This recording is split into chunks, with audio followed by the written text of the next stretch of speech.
Okay, good evening, ladies and gentlemen. It is 5:30, Monday, August 17th, 2026.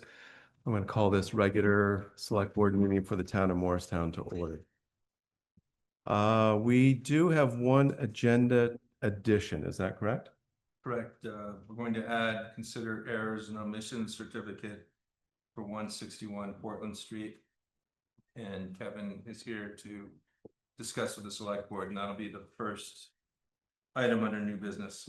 Okay, and we do have, the board should have a very small packet in regards to that in front of them. Okay, and that would be it? Yes. Community comments. Do we have any community comments? Okay, hearing none. I'm going to move on. Minutes. We have minutes from August 3rd, 2026. I move to approve the minutes of August 3rd, 2026. Thank you, Richard. I have a motion. Do I have a second? Second. I have a motion by Richard, second by Rose. Any discussion regarding the minutes of August 3rd? Okay, hearing none. All those in favor of approving the minutes for August 3rd, 2026, please say aye. Aye. That would be unanimous. Okay, new business, as we just talked about. Number one is now errors and omissions certificate for 161 Portland Street. The information is in here. This is for the Lamoille Grain Company. We're looking for a change from $348,000 to $451,600, a difference of $103,600. And this was because the parcel was omitted in the 2023 reappraisal. I don't know if we have any questions for Kevin. Kevin is in the room, our lister, among many other titles I know he holds. Kevin, do you want to speak to it? I've got a question, but if you want to speak to it. Yeah, this is something we just discovered as a part of a fee appraiser reaching out with questions about the property, and we realized that it had been omitted. So I've been in touch with the property owner. They totally understood once I explained the cost sheet and how it was missing. I do have list of records going back to the year before I was born, showing that it had been combined for many years. For some reason in 2023, it looks like it was just omitted. So I met with them today, looked at the property, saw its current condition, and came up with a value for it based on our cost tables from 2023. Okay, so my question then, Kevin, is it was omitted in 2023, so it has not been taxed for 3 years, 2 years? Correct. 3 years. I do want to get it into our grand list for this year because of that. We've missed a few years here. Is this retroactive back, or do we just fix it and move forward currently? Fix it and move forward. Okay, thank you. That was my question. Thank you, George. Thank you, Kevin. Any other questions for Kevin? I would entertain a motion then. I move to authorize the acceptance of the errors and omissions certificate as presented by the Board of Listers pursuant to 32 VSA section 4261. Thank you, Richard. I have a motion. Do I have a second? Second. So a motion by Richard, second by Leah. Any further discussion regarding the motion? Okay, hearing none, all those in favor of the motion as presented, please say aye. Aye. That would be unanimous. Thank you. Thank you, Kevin. Our new number two, a discussion with our state's attorney, Eliana Gerhardt. I hope I pronounced that right. Yeah, well, right by the microphone would be great. Thanks for coming, and we can move that down for you. I work with the podium and I never use it for the slide. Hi everybody, I think most of you know me from the state's attorney. I just received the nomination for the primary. And full disclosure, I was unopposed. But some people do put in Johnny Cochran. So I did beat out Johnny Cochran, which is very exciting. But I just wanted to come, since I've been the state's attorney for about 2 years now, and then deputy before that, I just wanted to come and see if you have any questions, concerns, if there's anything you'd like me to keep an eye on, if there's anything you don't understand. So I'm here for you, I work for you. So I was just hoping to open it up and see how I can help. I don't know if we have planned questions for you, Eliana. I know I believe it was 2 years ago, there was a public forum up at the high school. I believe you were there. There was a few people there. That was back when I think there seemed to be a lot of, I'll call it petty crime, but maybe it was much more than petty crime that was going. There was a lot of crime in Morrisville. And I know you were very frustrated at that point with different issues. So I guess my question is, how have things gone since then? It's so much better over the past 2 years, not because of me, but because of Chief Luno and the Morristown Police Department and the community. We've had a lot fewer crimes, and the seriousness has gone way down. I don't want to jinx it, so, but I feel like it's a lot safer now than it was a couple of years ago. I think that the police department has done a fantastic job. I think having an embedded mental health worker in the police department has been huge. I mean, she is called out. I think Jason told me 70% of their calls are mental health related. So I think that him seeing the need for an embedded worker and reaching out, and Kathy Hoodlet has been, I mean, she gets called out 24/7. I know that Copley has dealt with a lot of violence from people who have come into the emergency room and they can't turn them away. So they have now hired Andy Glover, who used to work for Morristown Police Department, to be their full-time security person. They also have another security person when he's off duty. So they're trying to address that situation. We just had a sentencing a couple weeks ago with a woman who had strangled one person and threatened to strangle other healthcare workers. And the judge sentenced her to 3.5 to 7 years in prison, which for our judge is really quite phenomenal. He saw the seriousness of it. Liz Cuoto, he might know, there's an article on the Digger this week that she and I were both interviewed for, and she spoke about the mental health crisis in Vermont. And I think we've all felt it or we've all experienced it some way or another. And so she's been fighting and advocating for her nurses and for her staff. And I think the judge heard her. Now we just need the state to hear her and to hear us and to provide more mental health facilities. Because I think it's hurting everybody. It's hurting the defendants, it's hurting the victims, it's hurting the defendants. I have so many defendants' families begging me for help. Because the mental health, they're just being put back out on the street. And in November, they're being put out on the street with a tent. Yeah. And I've experienced that with some cases, and that's not safe. It's not safe for us, it's not safe for them, they're not getting mental health services. I've had to put a couple of them in jail, because that's the only safe place. And that's just not sustainable, it's not, I think we can do better. So my hope is to really focus on the mental health issues here, and whatever other issues that you feel like Morristown needs, or you'd like me to see prioritized. Yeah, thanks for mentioning that article. I believe it was in Digger this morning. I just read that. Any questions for Eliana? Speak to some of the social service, some of the nonprofits. Do they interact with your office? Are they working alongside with the police? I'm also thinking of restorative justice as well too. Absolutely, yeah, the Restorative Justice Center, and then the Rehabilitation Center as well, which I'm giving it the wrong name, I know, but they work with us very closely. The Restorative Justice Center is a partner, and they now have a pre-charge program that Vermont has funded for our county, so that people who are very low level, very new, can go through the pre-charge program and not even see a courtroom. And deputies you saw, like retail theft crimes that are just very little, they can do all of those things and not clog up the court system, because as you know, we had a horrible backlog from COVID. We've just gotten through that pretty well, and we're down with the numbers. But the Restorative Justice Center helps with the pre-charge program. They help with court diversion. They have, I think, a 90-some% success rate, which is not only better than the traditional court system, but it's also better than the other systems across the country, the restorative justice systems across the country. So our Restorative Justice Center is a really key partner in that. They work with the Rehabilitation Center as well. Our Public Defender's Office is working with them as well to see clients there, as opposed to the Public Defender's Office where some people might not feel comfortable. So those community partners as well, the community house, you know, we will work with them, the Public Defender's Office more than us. What other community partners do we have? Mental health. Yeah, the mental health, yeah, that's the rehab center. Yeah, the mental health as well, yeah, the rehab center. Mental health is, Eliana, you might want to be just a little closer to the microphone. Just, it's not for us, it's for everyone online.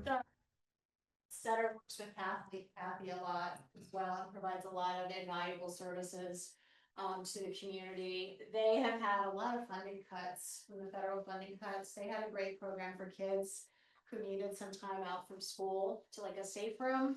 And the federal government cut all that funding, so now the children go to the hospital, as unfortunately, but their executive director has done a really great job of turning it around and trying to get more funding for them and for to continue to provide services for our county and our town. I don't know if you've met her yet, but we have a new judge come in, we go on a tour. And Jason was on it. We go on a tour of all the different services so that we can teach the judge about all the services in the county. So that he or she knows, you know, what's going on and what there are for the defendants.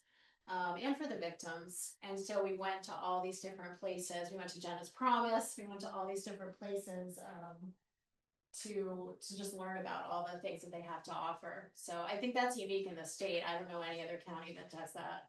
That's great. So yeah, did I answer your question? Yes, thank you. Okay, sure. Other questions? Anybody in the audience? Come on up. Okay. Eliana, you can use that microphone too if you want. Martin Green, Morrisville, how many questions do I get to ask? At least one.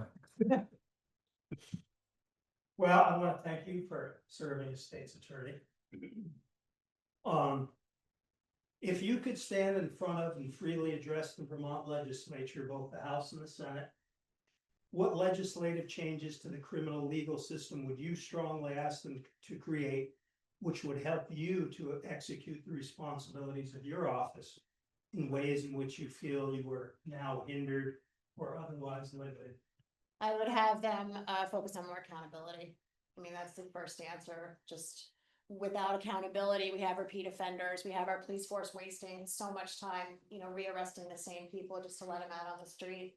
We have people that don't show up for court and then will show up and this happened just last week. They showed up a day later. And then the judge called all of us and we had to appear immediately because this defendant decided it was time to come to court, even though they had a day before. They had an arrest warrant on them, but the judge just dismissed the arrest warrant. We all had to meet on that day and make ourselves available to the defendant and their schedule. To me, that's unacceptable. It's not efficient. It teaches the defendants that they run the courtroom. It shows no respect for the judiciary. It shows no respect for the victims.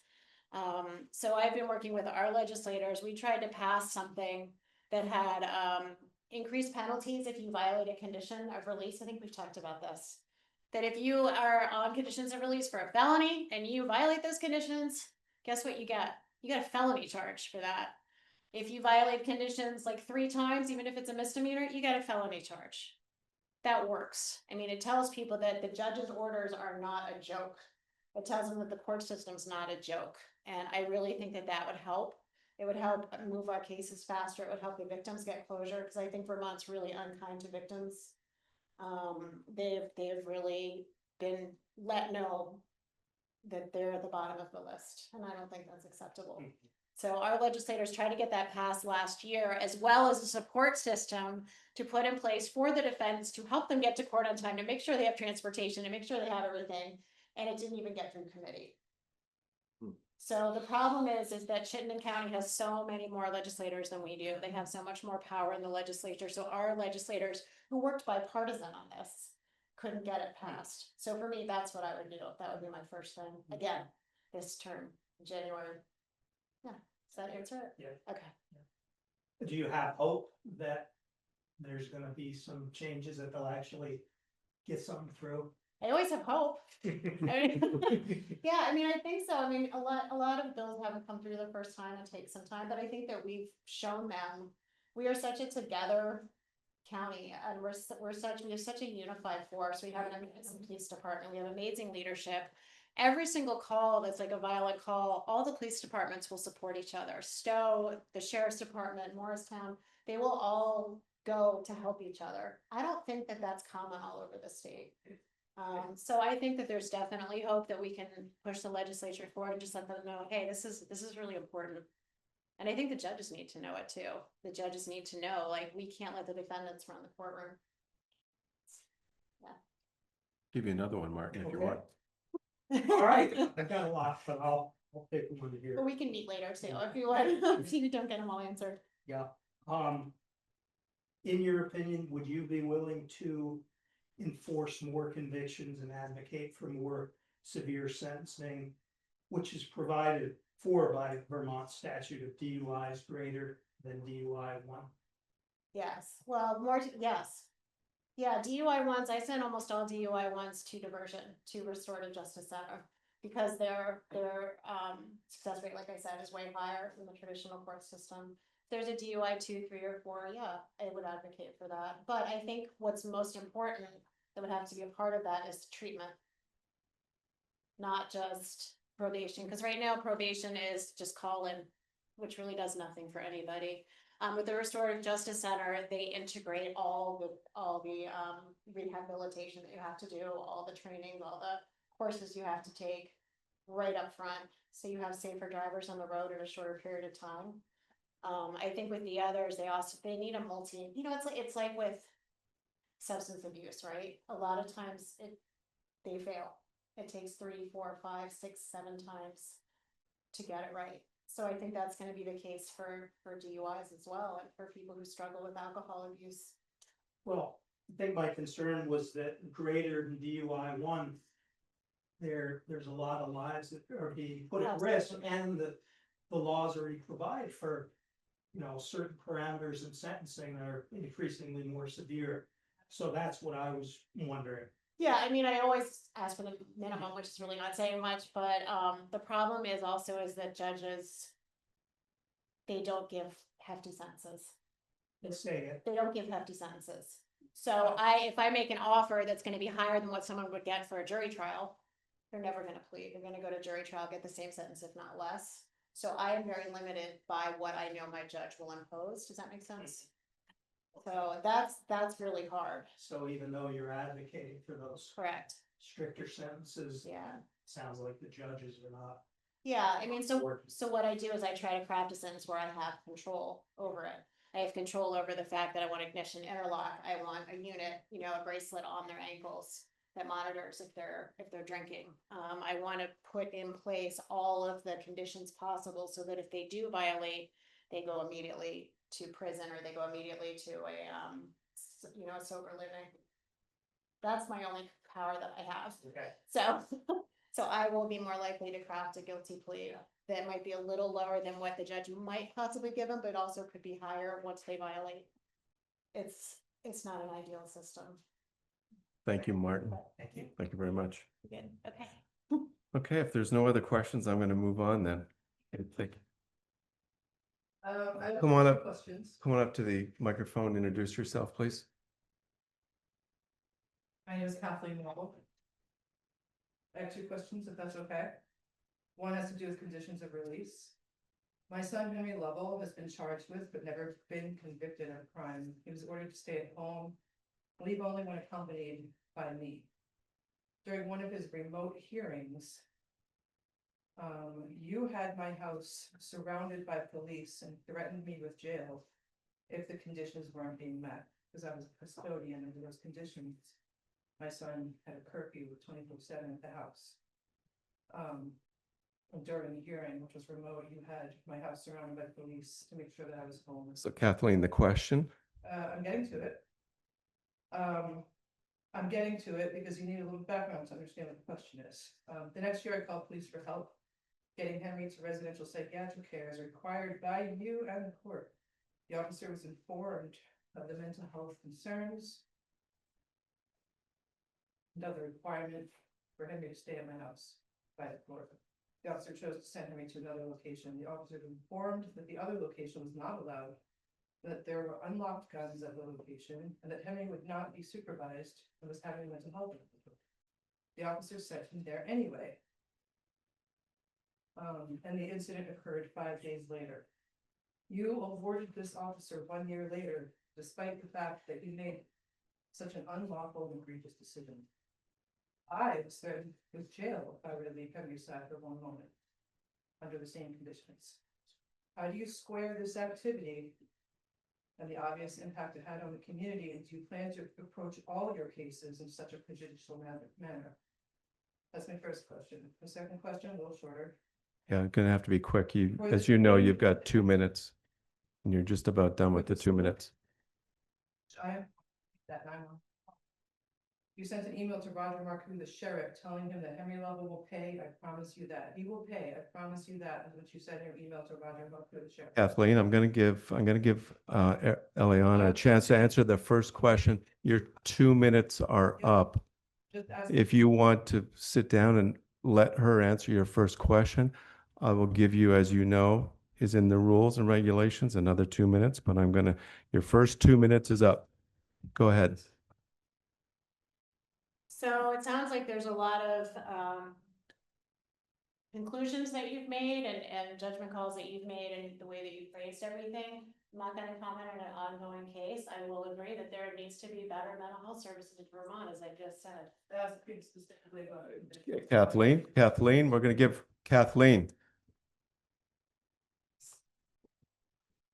Kathleen, we're gonna run this meeting with order, and you're not going to interrupt the person you asked a question of. If you have another question, come up to the microphone, ask your question, and that will be it for this evening on this issue. So the same incident, which I'm the one who made that 911 call, you sent an email to Roger Marcoux, the sheriff, telling him that Henry Lovell will pay. I promise you that. He will pay. I promise you that. That's what you said to Roger Marcoux, the sheriff. This past March, at a motion hearing in this case, you told the judge that Henry fired a gun 3 times, the exact quote, during the incident, which is a complete lie. It's not on any of the documents. It's not on any of the statements that have to do with this case. None of the documents or statements say this. I researched this case in detail for 3 years. You 100% fabricated that statement. You made similar statements to the news media. Did you lie to the judge's face and to the media in order to keep your promise to the sheriff? Is this what we can expect from you as a prosecutor, someone who lies? Thank you. So again, there's a lot of conclusions that you've drawn and a lot of things that you believe are conspiratorial. My goal as a prosecutor, as I've said from day one, is to have accountability. And so if someone is found guilty, they will pay, they will be accountable for their actions, and they will be held under the judicial system that we have. Doesn't answer the question. Kathleen, you're done. Are there other questions for? Yeah, go ahead.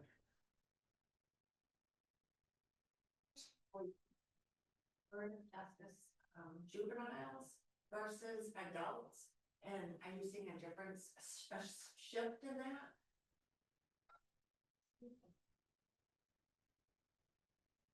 The juvenile end of it. We're gonna need microphone. I'm sorry. I don't know if they heard your question online. Justice goes to juvenile, and then it's continuing to grow Yeah. significantly Okay. over the last 10 years. Yeah, and they do a lot of work with juveniles. It's wonderful. Like they help their, if someone broke a fence, they have to go fix that fence with the owner, which I think that's accountability, Oh, that's great. right? Yeah. Alright. Thank you, Judy. Eliana, unless there's anything else you want to add, I'm just gonna say thank you very much for coming in, and thank you for, coming in and introducing yourself and letting the town know where you're at. I believe it was in 2021, you were the deputy state's attorney, and then 23, you were the acting attorney, and 24, you were appointed Yes. by the governor. And so I wish you luck in the election in November. Thank you. And thank you all very much for all that you do. It's greatly appreciated.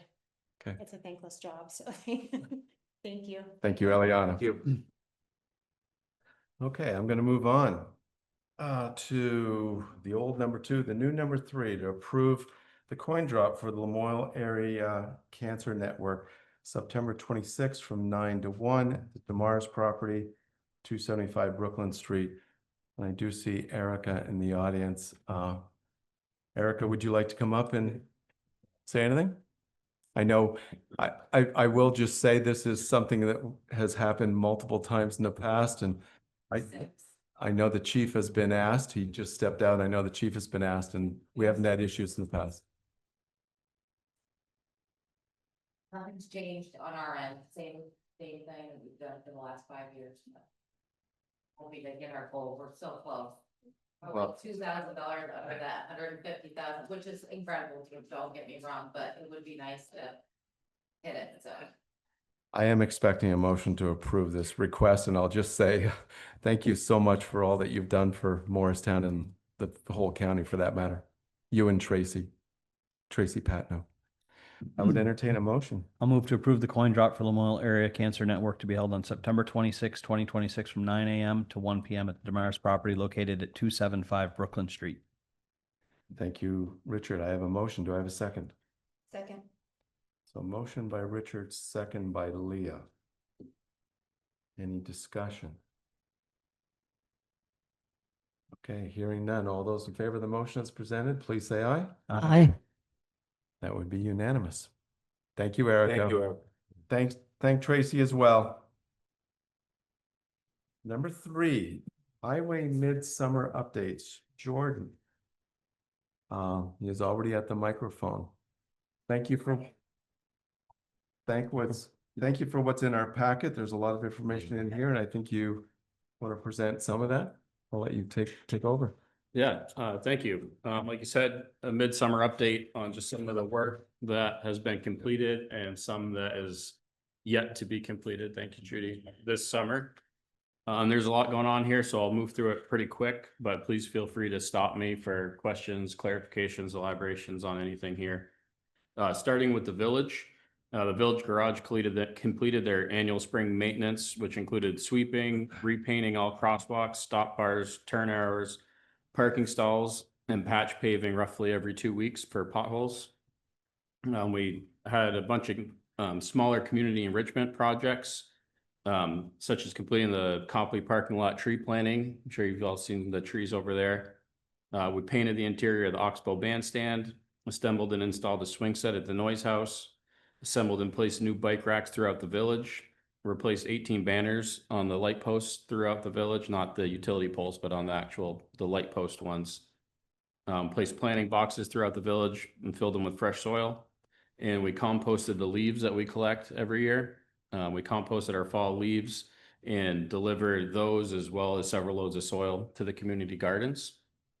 Several of those were done through grants through Adele. We've also replaced 800 feet of sidewalk on Elmore Street with granite curb and 5-foot wide granite sidewalk. That was in really rough shape and broken up and is only 4 feet wide. It was, non-ADA compliant, damaging our sidewalk equipment when we plowed and just not a very user-friendly sidewalk. So that was done. A contractor set the curb and poured the cement, but in-house, as we discussed in a previous meeting, we excavated the area in-house, roughed in grade, did all the flagging for the project, backfilled, seeded, mulched, and patch paved along the road. The result of all that in-kind work was $126,000 of sidewalk being constructed at a cost to the taxpayer of about around $25,000. So that was a big chunk of sidewalk done for pretty short money. We have applied for this same grant again, and the plan is to continue that project in that same section and just bite off a chunk every year, and over the coming years, complete that connection with nice ADA compliant sidewalk. The village crews also replaced 29 damaged sidewalk panels, many with damaged or missing ADA warning devices at the crosswalks. But these are just spot panel replacements throughout the village. To kind of put some of it into perspective, in 2025, we replaced a total of 1,067 feet of sidewalk. And so far this year, we're at roughly 1,000 feet already with a couple months left in the construction season.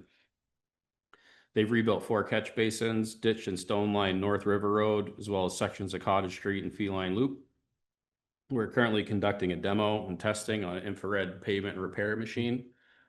If you just picture a big square that sits down over the asphalt, and it has basically barbecue grill tubes in it that heat the asphalt up to around 400 degrees to where it's reworkable for a more permanent pothole repair. Nice.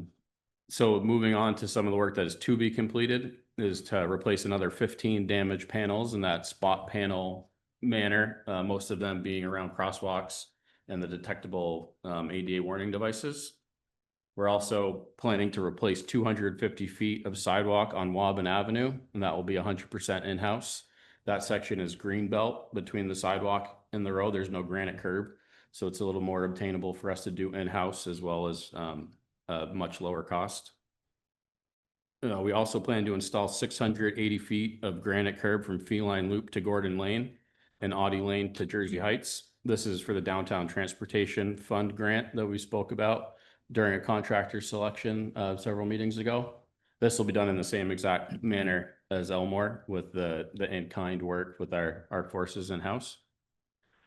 In total, we'll be receiving an estimated $184,300 in grants for sidewalks this season. In addition to all the sidewalk work, we plan to restore the ability to plow Cherry Ave sidewalk.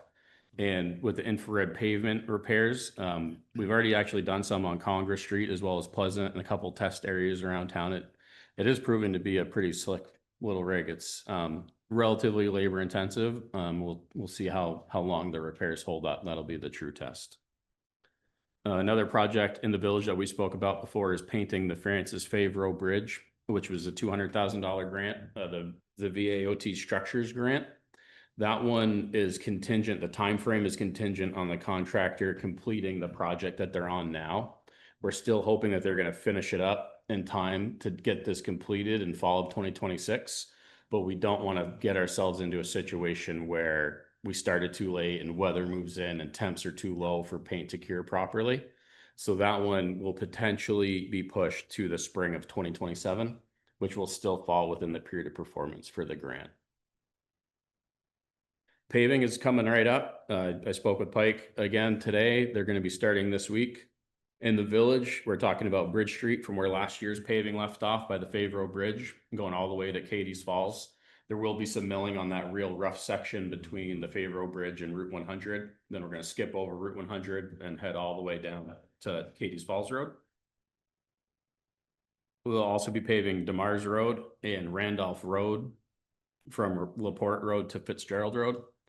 Demars will be paved in its entirety, and that I believe was like a little over 1.5 miles of Randolph Road that'll be paved. That real rough section with the whoopties will be taken care of. All that paving afterwards, we'll be doing in-house shoulder gravel, which is an estimated $25,000 in savings versus having the paving contractor spread the shoulder gravel. The paving will begin on Stancliffe Road, and it will be beginning on Wednesday of this week now. And I can't give exact days yet for when we'll be on, Bridge Street. We'll give as much notice as possible, but with the paving, it's obviously weather dependent. So we more so have a series that the contractor plans to move in. So we don't have firm dates yet as to when we'll be on Bridge Street. Are there any questions on the village before I move? The paving on that's coming up, is that closing a road or is that reducing it to one lane and It'll be alternate? one lane alternating traffic. Yep. Thank you. So when possible, it obviously, if you can avoid the area, if you have a detour that's easy enough, that might be the path of least resistance for everybody. But if you need to get through that area, it will be available. Just please plan a little more time for travel. Thank you. Any other questions on the village before we move on to the work out of the Cochrane garage? I don't think so. Okay. So the Cochrane garage, again, completed annual spring maintenance, including sweeping all aprons, back dragging turnarounds, and small sections of ditching to clear culverts. We've completed 3 complete rounds of grading, including a heavy application of chloride. We've upped our chloride application this year. A 4th round of grading is going to be starting later this week, weather permitting. And in between those complete rounds, there's been additional spot grading where we go out and do small sections that rough up, but fully every road has been graded 3 times, and a 4th is coming up here shortly. In addition to that, all roadside mowing has been completed, and we've cut and chipped brush on roughly 9 lane miles of road out there with chainsaws and clippers and feeding it into a chipper. In terms of deberming, ditching, stone lining, and hydro seeding, we've completed all of Cody Hill Road, Fontaine Hill Road, Magoon Road, White Birch, and Needles Eye. In 2025, we ditched 6.5 lane miles, and so far this year we're at 8.6 miles. Keep in mind that in 2025, we had a heavy rainstorm, which we lost 3 weeks of the season to repairs from that. Percy's hauling gravel for us has freed up a lot of time for this road work. So that's a huge reason why we've been able to accomplish so much, is having Percy's haul some of the gravel out of the pit. And our increased chloride application has nearly eliminated the dust complaints. We still get some, we still have some issues with dust, but it's significantly reduced them, and as well as reduced the required grading frequency. And it's increased the compaction of our gravel roads, making them more flood resilient when we have these storms. We haven't had any huge washouts from these rainstorms. We've had a couple, small amounts of washing here and there, but nothing like last year. In terms of culvert replacements, we replaced 2 on Fontaine Road, 1 on Upper Elmore Mountain Road, 5 on Needles Eye, and 5 on Lower Elmore Mountain Road. In 2025, we replaced 16 culverts, and so far this year we're at 13. We've also... John, can I ask you again? Sure. The culverts that you're replacing, is that just age? They need to be, it's Well, not damages, it's Most just- of them are age. We're using a very high quality plastic culvert now that has a very long lifespan. The majority of these culverts are either undersized or they're old steel culverts where the bottoms are rusted out. Thank you. Yep. We've also washed all town-owned bridges. That's an annual maintenance thing that we need to do every year. I think in the past we've fallen behind on it, but we brought that program back, and that definitely the best thing we can do is take care of our bridges as opposed to repairing them. We've also re-gravelled several sections of road, including parts of Upper Elmore Mountain Road, Earl Grey, and Magoon Road. To be completed, another big list: deberming, ditching, and stone lining, hydroseeding all of Campbell Road, all of Gallup Road, as well as sections of Randolph, Stagecoach, Mud City Loop, and Sterling Valley. We'll be receiving $42,000 in grants in 2026 for ditching work. We also have some more culvert replacements planned on Campbell, Walton, and Bryant Pond Road. We have some bridge abutment repairs on 12 bridges that we'll be doing, and that's not so much on the concrete abutment, but as much as the terrain and the water flow around them, where we have water that comes off the road and runs along the concrete abutment. That's no good. We want to reshape the ground and add some stone to keep the water off of those abutments. In terms of guardrail replacements, we applied for a HSIP grant earlier this year. We've been notified that we will be receiving that grant. It has not been fully executed by the state yet, so we haven't been given the go-ahead to start work on it. That includes guardrail replacements on Sterling Valley Bridge. These are all bridges where we're replacing the guardrails. Sterling Valley Bridge, Sterling Covered Bridge, the Moran Loop Bridge, and the Mud City Loop Bridge. We'll be removing all of the old guardrails and posts in-house for a large portion of the in-kind match. And that is a $50,000 grant. It's through VAOT. It's a small scale safety improvement grant. It's looking like that's going to be pushed to 2027, given the timing of the grant award. And since we still haven't been given the go-ahead to start work, and there's a couple more assessments that need to be done before we're given the green light to work. Cemeteries are on our list as well. We'll be resurfacing the drives in all town-owned cemeteries with a Harley rake, wherever there's the, obviously not on paved sections, where you have the grass or the dirt drives through the cemeteries. They get grown up, and it's sometimes hard to tell where they are. So we're going to be resurfacing all those and adding material as needed. And that will be done in coordination with Dennis Smith and Mike Buchanan. Paving for the rest of the town is reclaiming on Needles Eye Road, and that's scheduled to begin the week of August 24th. That is similar to what we did on Cody Hill and Walton Road last year, where we grind up all the asphalt, mix it in with the gravel, and then pave a fresh new road on top of it. We'll be shimming and paving Sunset Drive, Lower Elmore Mountain Road, from Route 12 to Fitzgerald Road. And again, like I said, that paving will be beginning this week. It'll go Stancliffe Road, Randolph Road, Lower Elmore Mountain Road, DeMars Road, Bridge Street, Needles Eye, Sunset. They're going to move right through that list. Again, the shoulder gravel will be done in-house, and that's estimated on these sections to be around a $30,000 savings, as opposed to having the contractor do the work. During the 2026 construction season, the Morristown Highway Department plans to capitalize on a total of $751,300 in grants put directly into rebuilding our sidewalks, gravel roads, paved roads, and bridges. Thank you, Jordan. I want to say very thankful for this report and previous reports you've given. So it's good for us as a board to hear this. It's good for the town to hear what all is going on in town. And this is something that was requested of us many years ago, and we're fulfilling that request now. And I do appreciate that. And just going to reiterate what you've already said, you know, the grant money that's coming in. I know these are not new grants, but they're the grants that we have received, and pretty sizable chunk of money coming into town, over $750,000. So that's great. And I know you're responsible for a lot of this. So thank you very much for that. Thank you. Any other comments from the board? Just to reiterate, just saying, this is an impressive list of work that's getting done or been done, targeted to be done, whichever stage it's at. But I had mentioned to Brent and Don a little bit that it would be nice to have some kind of a short mid-season update. This is more than a short mid-season update. It's because it's really great to see this, Jordan, to the degree you've identified it, rather than just, you know, we'll start here and there and whatnot, which is kind of all I was looking for. But wow, basically is the only way I can say it. This is a tremendous amount of work that's getting done. And between Adele's work of getting grants and your work of getting grants and your work using our staff to the best of their abilities and subcontracting the gravel pit out to Percy's, it's just a list that we haven't heard before. I mean, this is just a fantastic list. So thank you.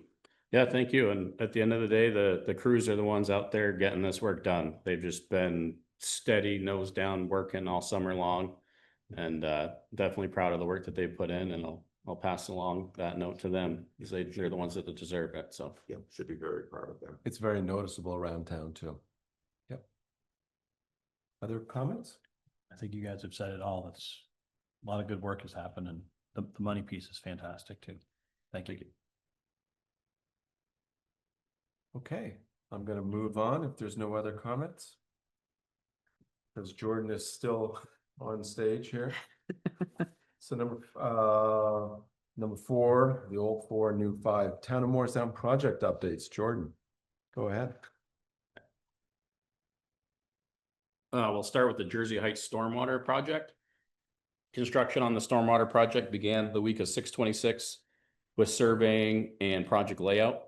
Prior to any work being done and throughout the entire process, Judy L. Berry has been in close communication with the affected residents, and that coordination has been a pivotal pivotal aspect of making this construction go smoothly and with minimal impacts on residents. So a big thank you to Judy for all the work that she put in, literally knocking on doors and talking with people and just making it work as easily for everybody. It wouldn't have been possible without that. So Walker Construction has been a pleasure to work with as well, and they've done an exceptional job of minimizing impacts on residents, as well as notifying Judy of all impacts ahead of time. Hannah Wingate of Mumley Engineering has also done a fantastic job of holding site meetings, monitoring the progress, and as well as the quality of Walker Construction's work, and being available to answer questions as they come up.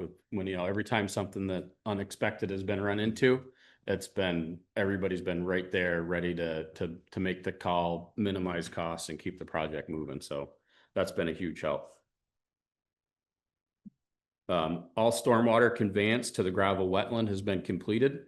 This includes roughly 1,200 feet of pipe being placed, as well as 9 structures.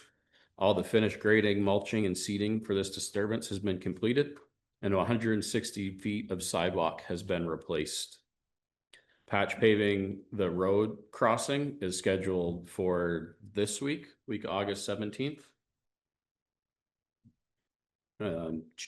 Construction of the gravel wetland is 75% complete, resulting in the entire project being on pace to complete prior to the 8/21 deadline.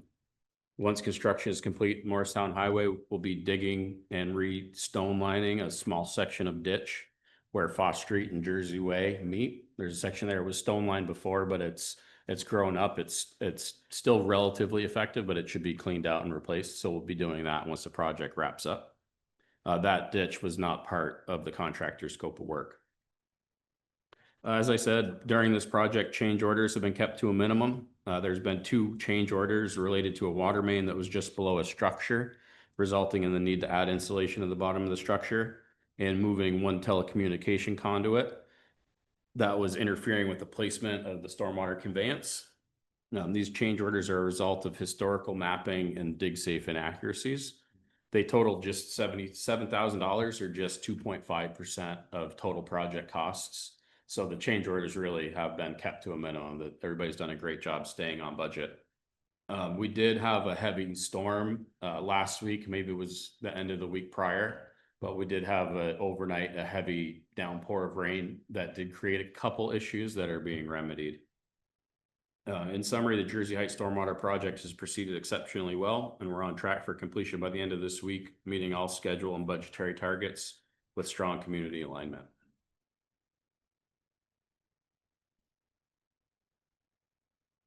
Any questions on the Jersey Heights before? It's great to see this starting to come to an end, come to fruition for sure. Jordan, I just want to comment, one of the neighbors posts on Facebook pretty regularly about the project. Yeah, And she's been very, very complimentary of the workers, about how polite they have been, about how helpful, and they answered her questions because she didn't really know what's going on. yeah, But said that they've been great, and she's just is very impressed with the job that they've done. good. So that's been shared throughout the neighborhood, of course. Well, that's good to hear. I mean, one good example of it is we had a call from a resident who said there's some flags and some marking near a tree on my property, and that tree is very important to us, and please be careful. So I called John Churchill, who's the general manager on site for Walker Construction, and while he was on the phone with me, I gave him the address. He said, "Hold on a sec, I'm walking up to it now." He's like, do the leaves look like this? And he literally walked out to the tree while I was on the phone with him and made note of it and gave everybody on the crew, special instructions to take extra care. And they've just been really accommodating with every request we've given them. Yeah, they've been awesome. Thank you for reiterating that. Tegu roof repair, the repairs to the roof on this building. They're being separated. The repairs to the Tegu roof are being separated into 2 stages, interior and exterior. The exterior work was completed last week and included a new layer of insulation, a new rubber membrane, new flashing around the entire perimeter, as well as penetrations, and a new access hatch.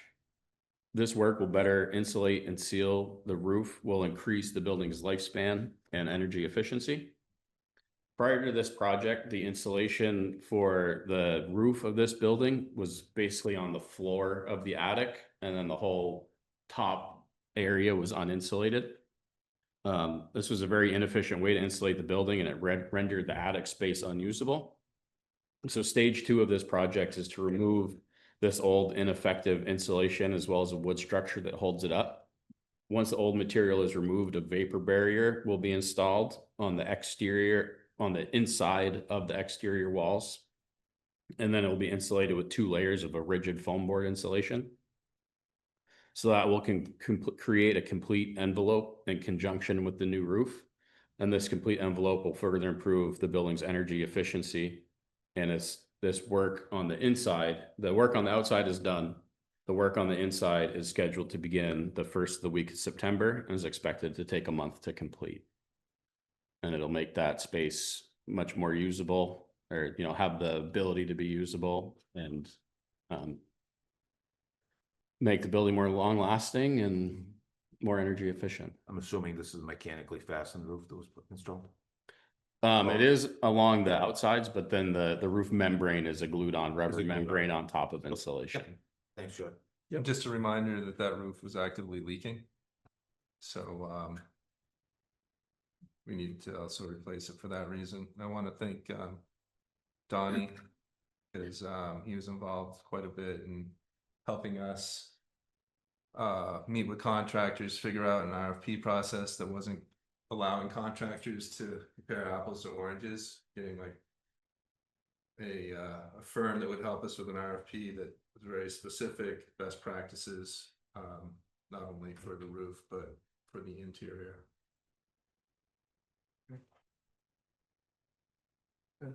Okay. Yep. Moving on to the Noise House project. Adele is here with us tonight. She worked hard on this one as well. So improvements to the Noise House Museum have been made possible by a Building Communities Grant through the Human Services and Educational Facilities Program administered by the Vermont Department of Buildings and General Services, received by Adele. Did I get that right?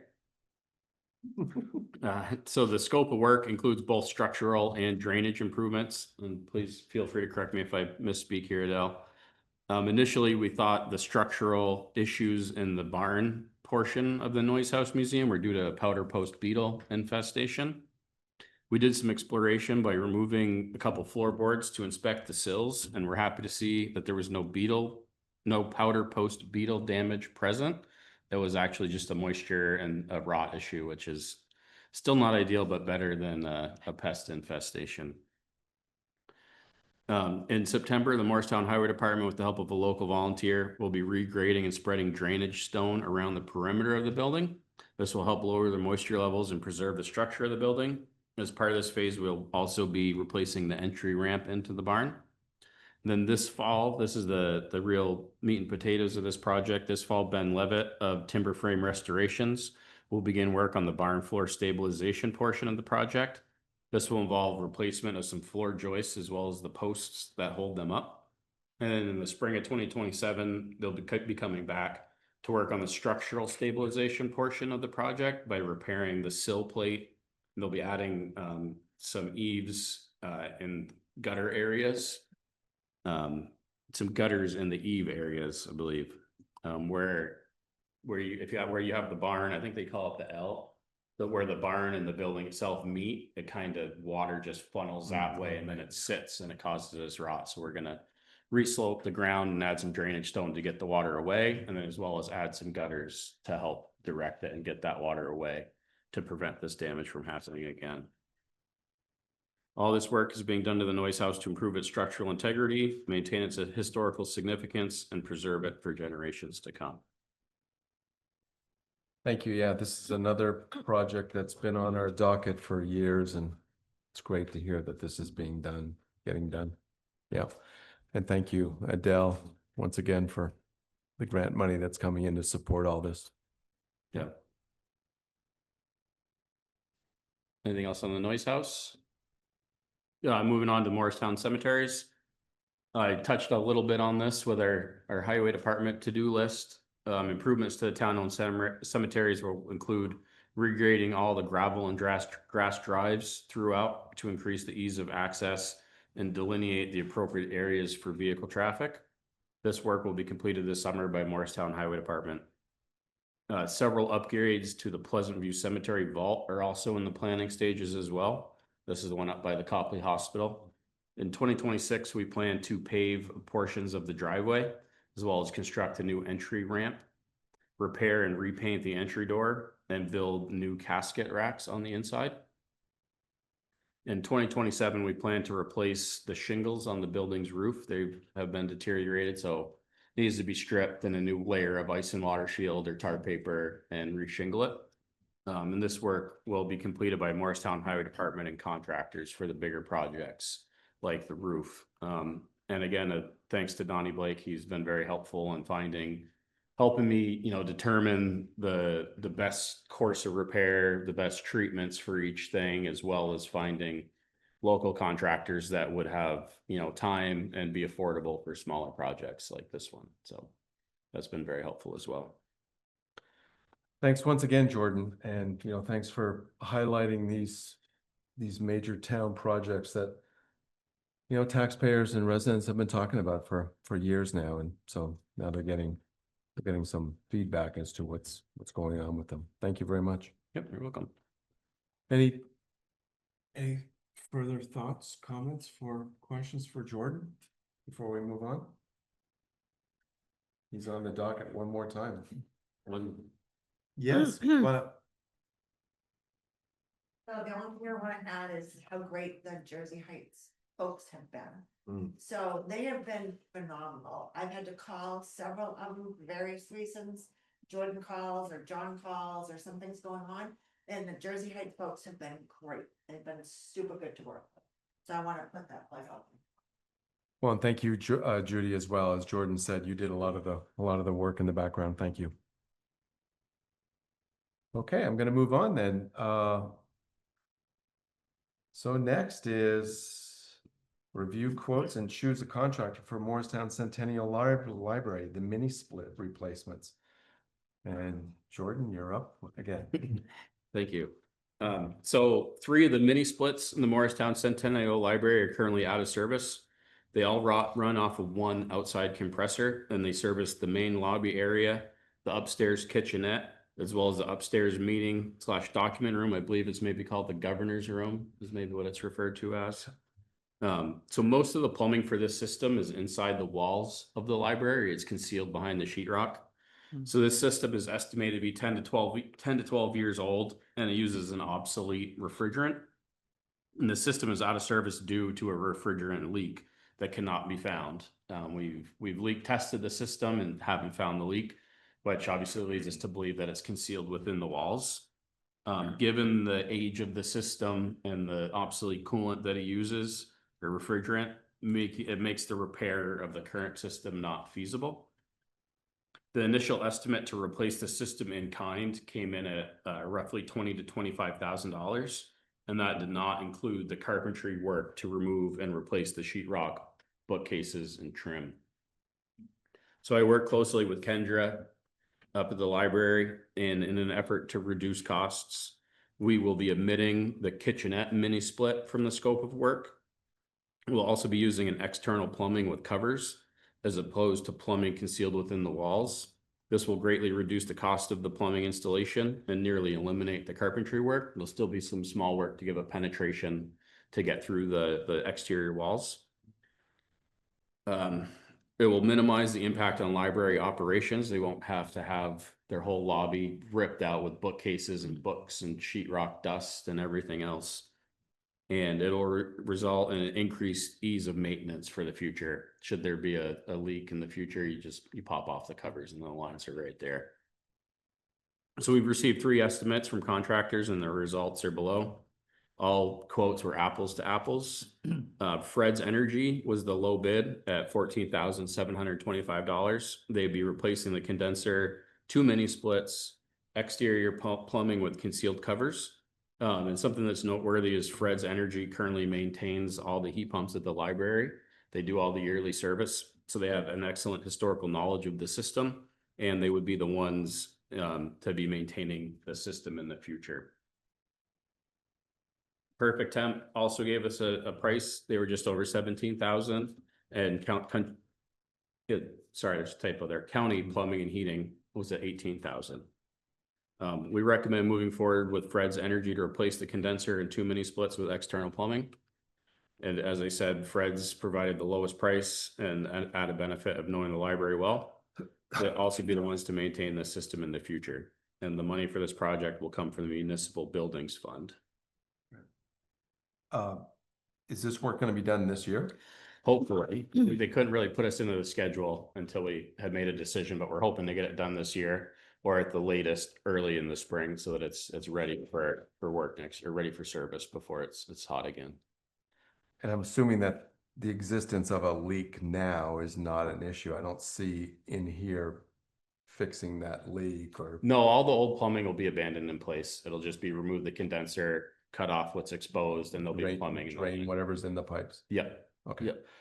It's already, when they did their I believe it's nitrogen they pressure test it with, and that evacuates the system. So there's no harmful refrigerant to worry about leaching out into the library. Okay, great. I would, yeah, go ahead, Brent. I just want to, when Kendra reached out to me about the quote from Fred's, I immediately contacted Jordan and said, hey, could you look into this for us? And this is at least a $10,000 savings for the taxpayers because of Jordan's involvement. And this isn't the first time that's occurred. They have a relatively new door that was installed a couple of years ago. Last year, I believe, or very early this year. Kendra came to me with a quote. They said that they needed to replace the door in full. I had Jordan go over, take a look at it, and don't quote me on the price of the door, but I think it was $5,000 or $6,000. Somewhere around there. It was several thousand. And Jordan found a fix for under $1,000, $300 or $400. $300 for a new hinge. So I just want to give him credit. He's doing much more than highway super. He's really a facilities manager and highway super. I just want to publicly thank him for the thousands of dollars he's saving us just in library projects in the last year. Thank you. I have a couple of doors over at my house. I would entertain a motion. I'll move to award the contract for the Morristown Centennial Library mini split replacements to Fred's Energy in the amount of $14,725.38. Thank you, Richard. I have a motion. Do I have a second? Second. Motion by Richard, second by Leah. Further discussion? Okay, hearing none. All those in favor of the motion as presented, please say aye. Aye. Would be unanimous. Thank you, Jordan. You're welcome. Thank You you. can leave, although maybe you're sitting around. Sticking around. Okay. Number 6 or 7, depending upon which version you're looking at, discuss the Elmore EMS services. Adam is in the audience. Adam's here representing the town of Elmore. I guess I would just remind the board that we had a lot of discussions last year with Elmore regarding EMS services, and our current Elmore appropriation is $65,000 for this year. But I think Adam's here to let us know how things are going. Yeah, I apologize. I didn't get the agenda if you sent it to me, so Just if you want to share, so originally, the select boards came to an agreement, and one of the, I was a direct point of contact. Adam's been the direct point of contact for Elmore. A few months ago, he sent not one, but 2 emails to me that I somehow missed. I apologize again publicly on that. And then I think in June, I'm trying to think of the select board member's name from Elmore. Glenn, he reached out and, wanted to know if there was possibility to set up a committee meeting. The committee was something that was discussed, but neither this select board, I haven't put it in front of you to create a committee specifically. And Glenn, I don't know if you all have set up a committee beyond yourself. So this is a good time. I'll be starting budget planning in September. This is a good time for both municipalities to discuss, what's been going well, what could be worked on, and just get a general feeling as we start moving into budget season about what we're thinking. I don't know if you all are looking at other alternatives actively, but the agreement was until June, month end of next year. And personally, somebody who has to submit a budget for proposal, I'd like to know by October if we're going to continue, providing services, so I can build that into our budget. So that's why I thought it'd be a good time to get together. Adam, is there anything you would like to present at this point? I don't really have anything to present. I would say that I think the goal would be to continue a relationship with Morristown EMS as the contract agency, and just coming up with how we're gonna calculate what the charge is to the town in a way that's fair to both. And I don't know how far that means to study it, whether you figure out what the cost of readiness is, plus the cost of how much you're using the agency itself. Because just looking through this, I think for the fiscal year, it's probably easier to review fiscal call volume numbers, not current. And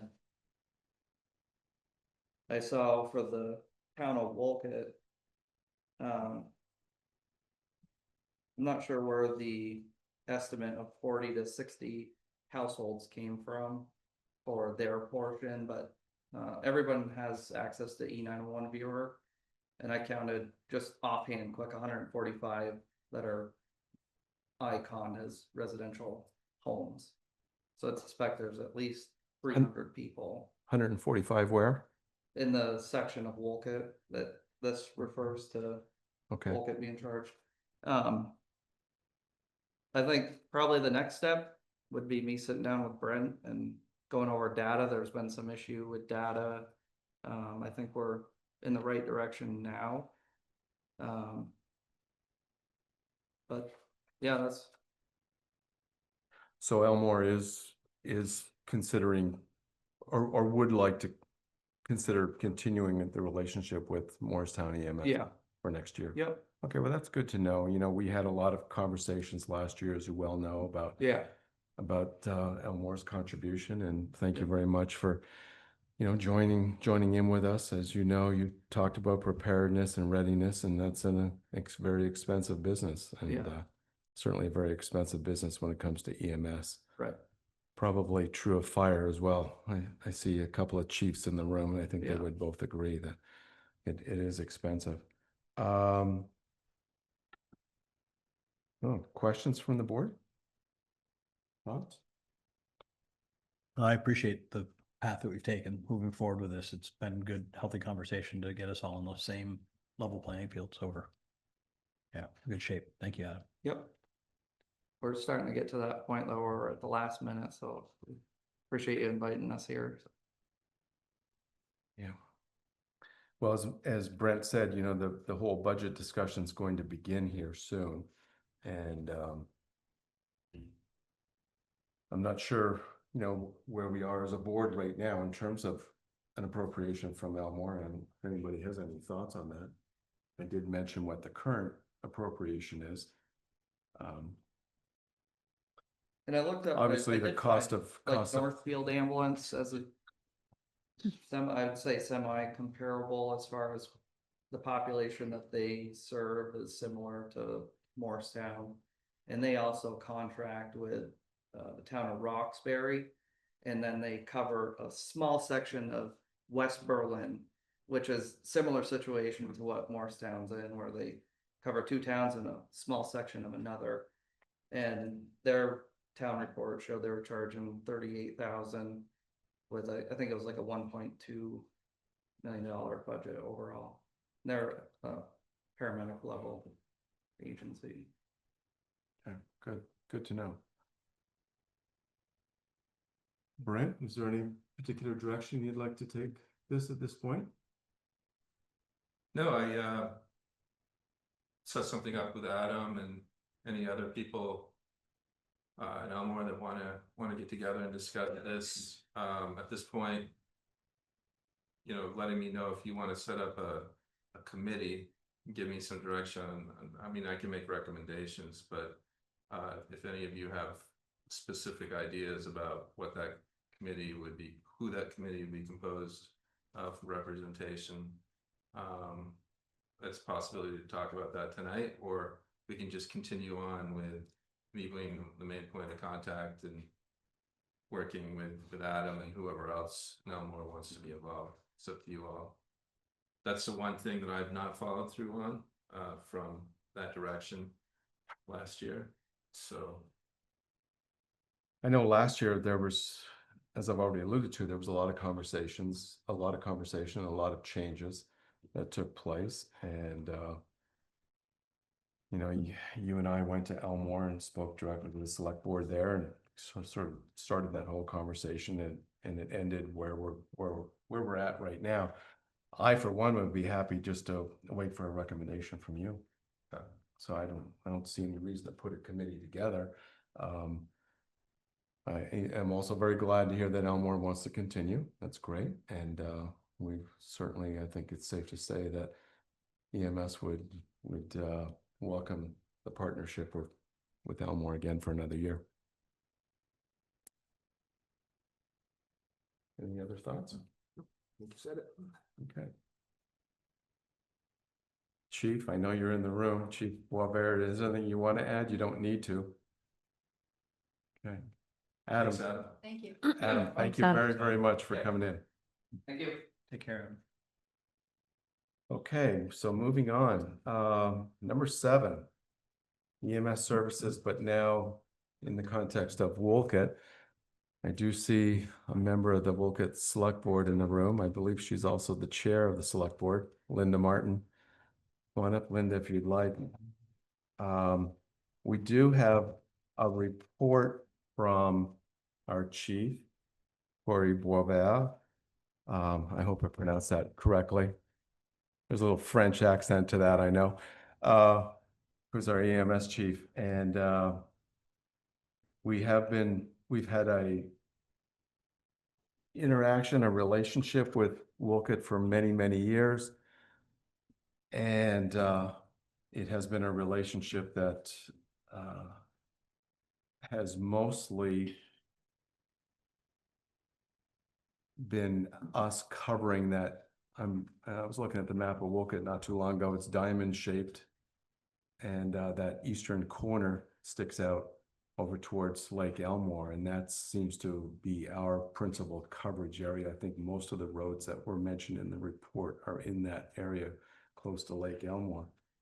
And this is a relationship we've had with Wolcott for, as I said, many years, but not one that has asked Wolcott for a contribution. I know last year, as everyone in the room knows, because you were just here 5 minutes ago when we were talking about Elmore, we did ask Elmore to increase their contribution to EMS services because we are putting a substantial amount of money into maintaining our EMS service, maintaining our preparedness, and maintaining our readiness, which does include paramedics and does include EMTs. And I'm not going to get into too much of the jargon because I'm not that familiar with it, but I do know that we have a very professional paid staff that runs emergency services here. And the report that we have from Corey does ask for a contribution from Wolcott. And it's a contribution of $15,000. And I guess, Corey, I do have one question, or Chief Boisvert, I do have one question. It says here $15,000 annually beginning in fiscal year 2027. Yeah. I refer to this year as fiscal year 27. Is that what you're meaning, or are you meaning next year? I was meaning 27 of this year. Yeah. So this current fiscal year Yes. that we're in. Okay. Just wanted to be clear on that. So, any comments from the board? Well, now I'm I'm going to totally open this up to confused. Linda in just a second. What did you mean? I was confused Yeah. too. This came up in discussion. So I read it as next fiscal year. And then Don and I in our pre-meeting just about an hour and a half ago, he interpreted it differently. So I asked the chief clarify. I will say that if somebody came to me in a new budget year and said, hey, you know, it happens, but anybody who's managing finances doesn't like it. So Well, it's not like it. We don't Yeah. have the authority to. So this is Linda. come Go up with ahead. money. Yep. Until the voters approve it in March, starting in July next year. I can't authorize anything.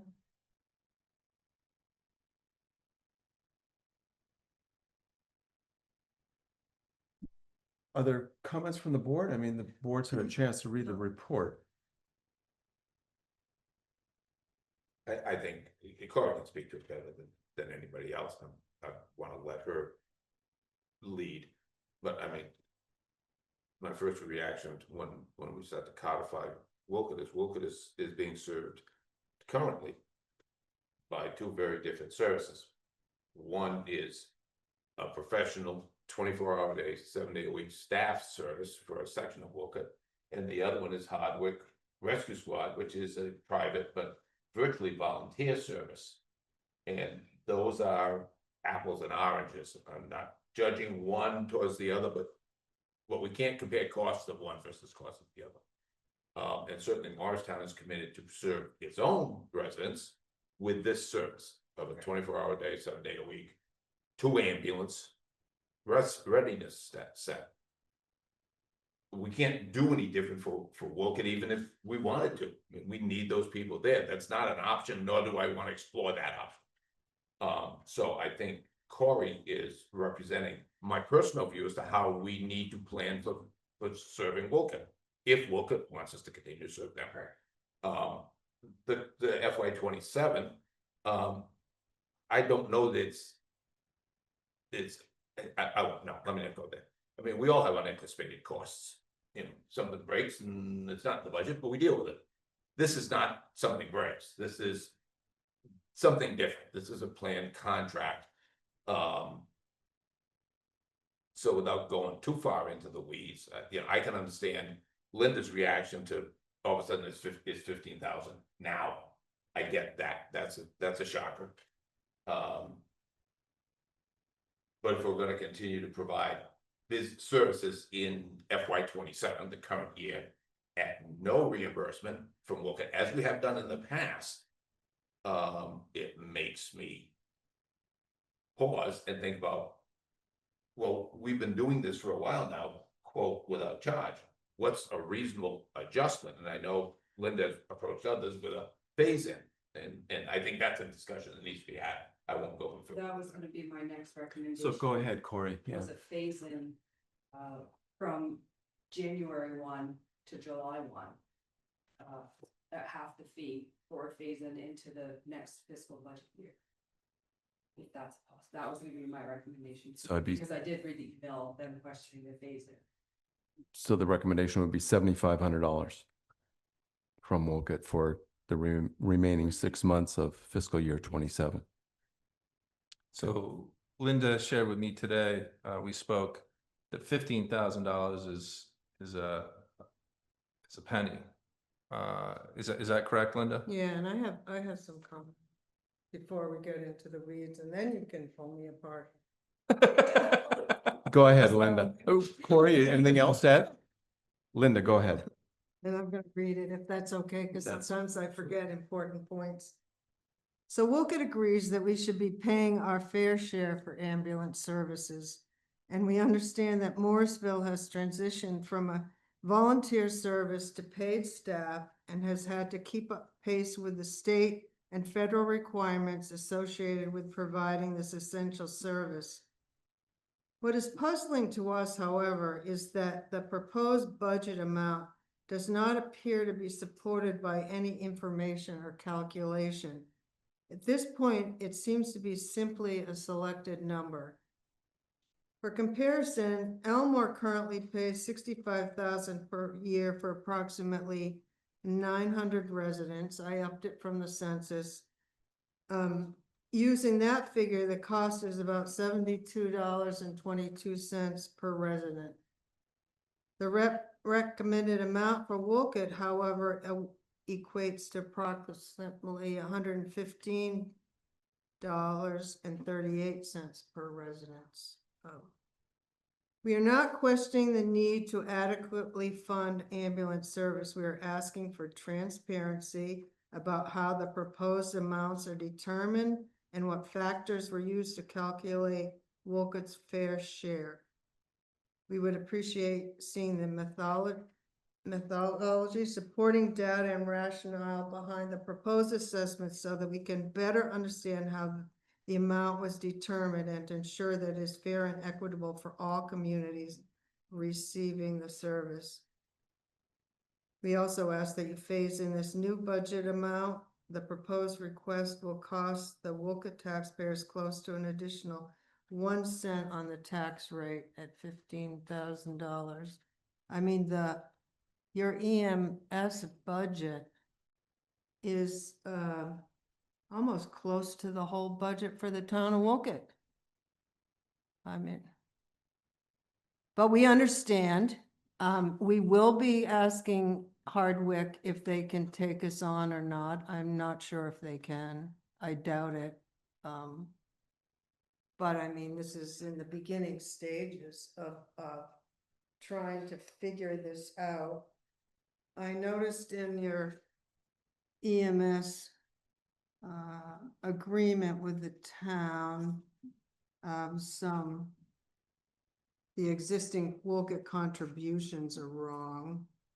There was a typo in our, I don't know if it makes any difference in your calculations, but we had a typo in our sheriff's dispatch amount. It's actually 42,000, not 18. When you came up with the $115 per resident, which I think is what you said, what were your number of residents in that corner of town? Well, if they were whatever I took off in the original email from Corey. That's I what remember reading 130 somewhere. Is that no, number? I know, yeah, something like that. Because I know in the packet, it says something about between 100 and 140 residents, but okay. That's what I used anyway. Yeah. We'd just like to understand it because this is what's gonna happen.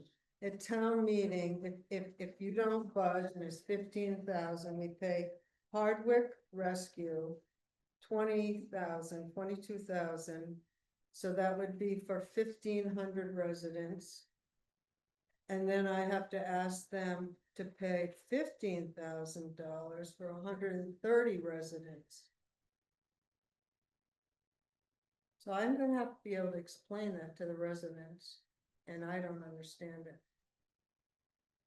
Okay. Questions, thoughts from the board?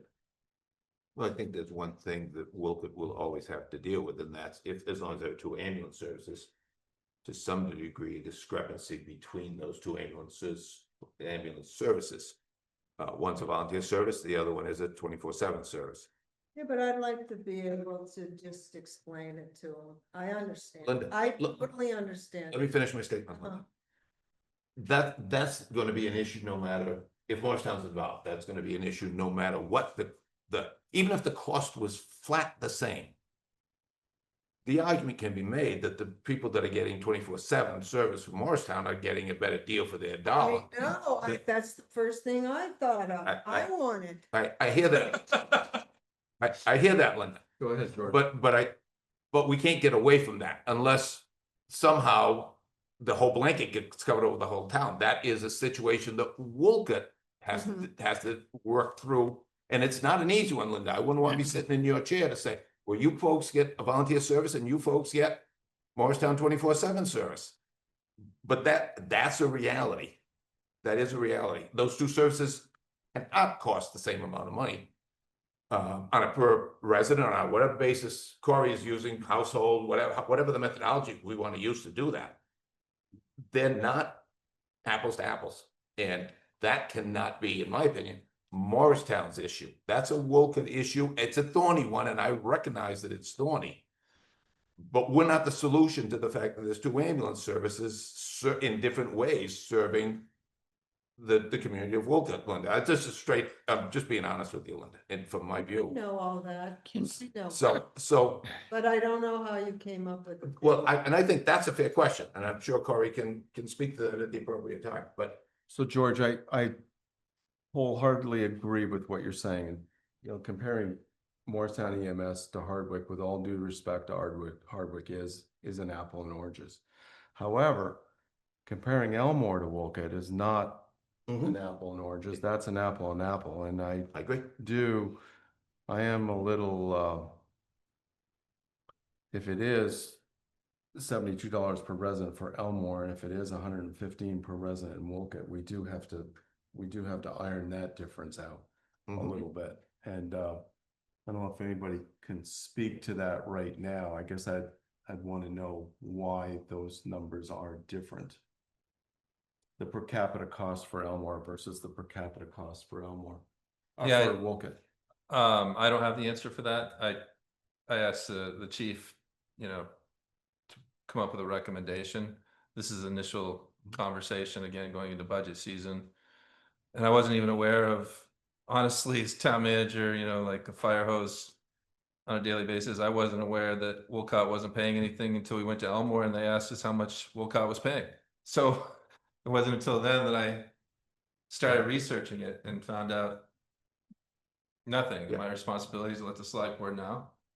And so we can look at formulas, and Corey, do you mind just sharing what that formula is based upon? You gotta come up to the mic. The original formula for Elmore was calculated the same way that you. You gotta come up to the mic so they can hear you. The same way that you calculate the amount for Morristown residents.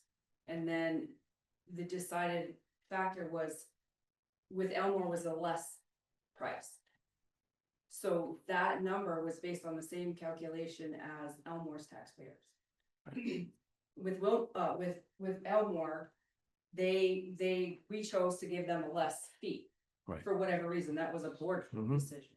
I remember that too, Corey. You're right. So the calculation that she's presented with is based on the same formula that we use for Morrisville. And that was I see. presented to me. Okay. So what it was, So I understand. So the 115 per resident is based upon what Morrisville's paying. Because you're absolutely right. When we made that agreement with Elmore, and this is worth restating last year, we didn't bring them up to the full cost, the full per capita cost for a Morristown resident. You're right. But that's, Calculations done the same way, and then after discussions and debates, that's the number we agreed to. so I did a very quick calculation. I'm sorry. I did a very quick calculation here, and assuming that the $72 per resident is correct for Elmore.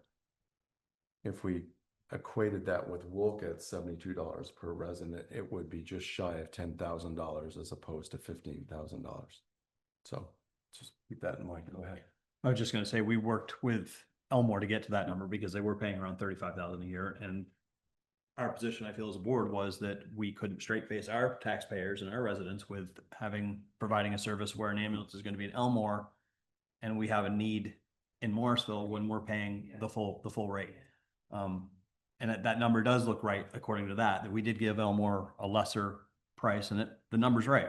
75 to 115 is probably where they are, because I think the original number for Elmore that we were asking was 98, I think rings a bell, somewhere in that ballpark. $100, yeah. 100,000 for them, and we went down to 65.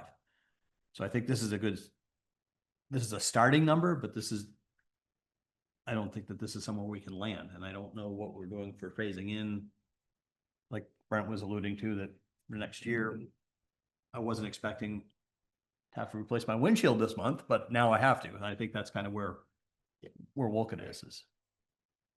Other board members? Just a quick question, but also is Hardwick basic life support versus Morristown is advanced life support?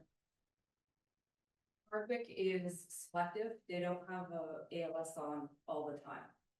Where we staff a paramedic 99.9% of the time. So we actually cover a great deal of their paramedic calls in Hardwick and with intercepts. So some of that subset of Wolcott that's being serviced by Hardwick Yes. could actually be receiving service. Yeah. From Morristown EMS because it's paramedic. Yes. And correct me if I'm wrong in this interpretation. For intercepts, we can charge. But if it's mutual aid, typically we don't charge. But with Hardwick, If it's an intercept, all we can do is bill the service. We cannot bill the patient. right, If it's mutual aid, we can bill the patient. We don't bill an intercept fee. It's essentially our, we get called in, we get to take the patient. If it's an intercept, we get in their rate and only can bill the service. We can't bill the patient. so which accumulates more billables to cover, to help offset the costs, which I realize typically can never be offset, but. Probably a good question for Tina. Is the question, do we get more money for a paramedic intercept than we normally get for a regular call? Is that the question? Not a regular call, but a mutual aid call. Well, when I'm billing, a mutual aid call is no different than a regular call for us, and I would have to guess that probably we make more money on a paramedic intercept, just simply because we don't have to take the contracted rate amount from Medicare and Medicaid. And if we bill a call, lots of times we're writing off at least $300-400.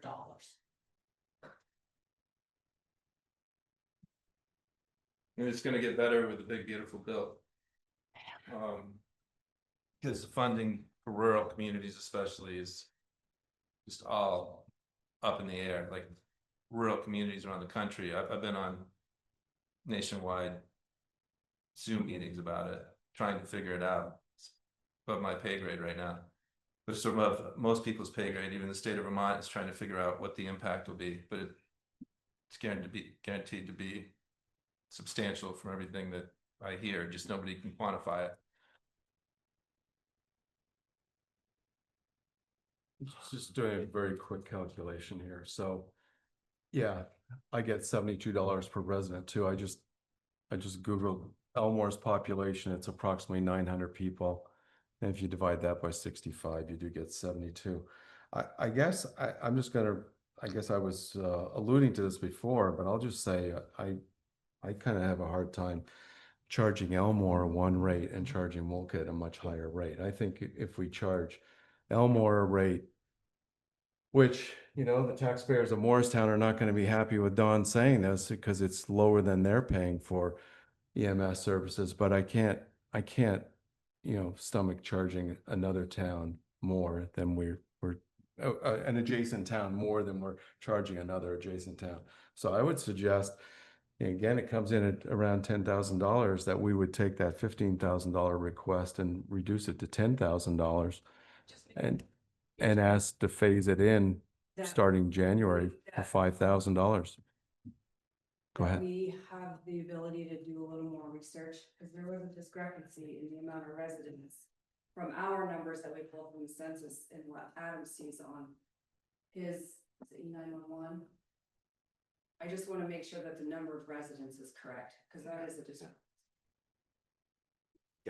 Yeah, go ahead, George. I agree that there should be equity in the billing for Elmore as there might be for Wolcott if we proceed with this. I agree with that totally. But we haven't set any number for Elmore for next year. We're talking current year. Current year. Yes, absolutely. And I agree with Cory. She needs to make sure that the numbers are comparably calculated, and then if we have awarded a contract to Elmore for X per whatever the basis of that calculation is, then it should be based on the same thing for Wolcott. And I would support a January 1 to June 30th for half a year, because without knowing where we're going to go with either Elmore or potentially Wolcott, the likelihood is the cost is not going to get any less, and we're going to want to reasonably increase the cost to some degree. And I'm not jumping ahead, but thinking we're staying the same. I have some potential issues staying the same as if our EMS costs are going up during our service, then our bill has to be proportionally related. And it would, in my mind, be better to start with a base rate for Wolcott that's equitable to what we're doing in Elmore now. And then as we come to FY28, then whatever that impact is equally impacted proportionally to Wolcott and to Elmore. Yeah. I agree. Again, we're, you know, tonight talking about, you're right, we do have to talk about fiscal year 28, but we're just talking fiscal year 27 right now. And I also agree, Cory, I think we do need to just go back and just check some numbers and make sure that we're doing this all right. But that would be my initial thought, is to drop the initial recommendation from 15 to 10, assuming that the numbers that we're talking about are in fact close to reality. Can I ask a question for Adam while he's here? Absolutely. Adam, I don't mean to put you on the spot. My understanding is you work in dispatch for the county and you have experience with like first responder. So our siren system seems to be, and I'm not in it personally, but it seems to be like very particular about what you enter into it. And then it never jives seemingly with dispatch. So which is most accurate and which should I be asking EMS, fire, police to be using when I'm looking for like the most realistic numbers? Yeah, I would say our data is most accurate because it's based off from the 911 map. It's not based off from people's mailing addresses. So for example, Elmore, if you have a mailbox on your street, depending on where you live in town, your zip code is gonna be Wolcott, because it's gonna come from the Wolcott postmaster. Or if you live on Elmore Mountain Road, you're gonna have a Morrisville zip code because it's coming out of this post office.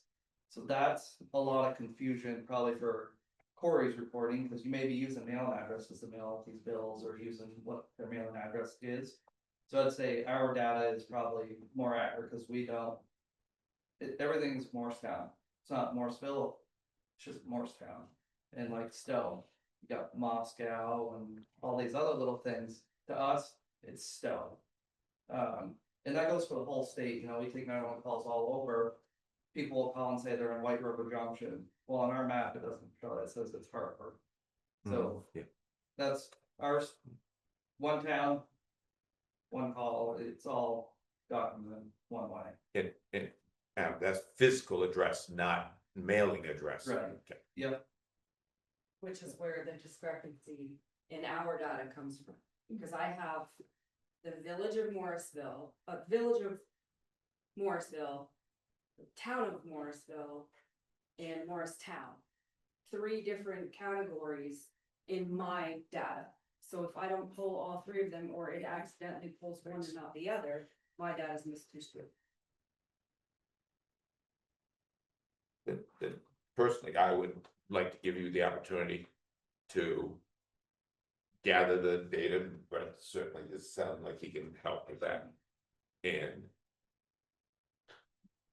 based on that, see what we're doing on a per unit, whatever that unit is, household, residency, whatever that data is, both for the section of Wolcott that we're talking about and the section of, well, Elmont in totality.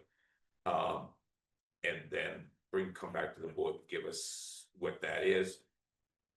And maybe work in the 65,000 now into the formula and see what the difference is between the calculation and what we've actually done. You know, is it 95% of the calculation? Is it 65% of the calculation? And then Linda, I would say based on that, I agree, we should be equitable to what we're proposing to Wolcott. Yeah. Okay. May I Seems ask reasonable to Linda me. some more questions? Yeah, go ahead. So, Linda, when you asked for it to be consideration to be phased in, I'm assuming that you meant next fiscal year and beyond, correct? Yes. Yep. So I want to make sure that's clear to the select board because I had the same interpretation of the memo. Were there any other points that you wanted to make for consideration? Okay.